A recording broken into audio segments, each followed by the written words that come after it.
आज 29 जुलै रोजी पोलीस ठाणे नेवासाकडील शासकीय वाहनावरती पोलीस कॉन्स्टेबल खंडागळे आणि पोलीस कॉन्स्टेबल वाल्मिक वाघ हे दोघे बेंडा परिसरामध्ये नाईट गस्त करत असताना नेवासाकडून कुकानाकडे एक संशयास्पद मोटरसायकल भरधाव वेगानं जाताना दिसली।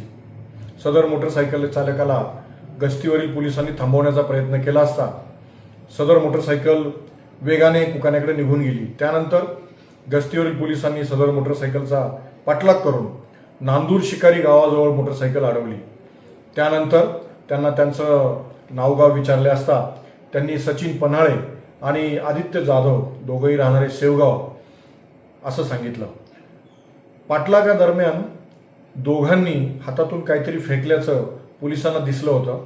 त्या दृष्टीने पोलिसांना त्यांना विचारपूस केली असता सुरुवातीला त्यांनी उडवाउडवीची उत्तरे दिली, परंतु पोलिसांनी नंतर आपल्या पद्धतीने विचारले असता त्यांनी 2 गावठी कट्टे फेकून दिल्याचं सांगितलं।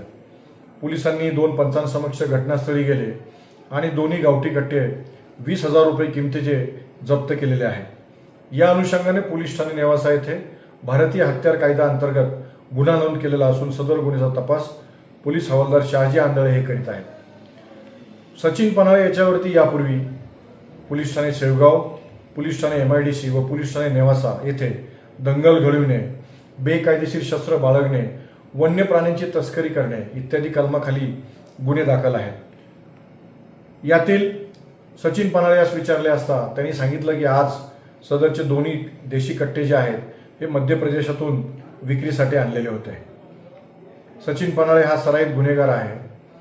हे कट्टे कशासाठी आणले होते, कोणाकडून आणले होते, कोणत्या कारणासाठी आणले होते याचा सखोल तपास करण्यात येणार आहे।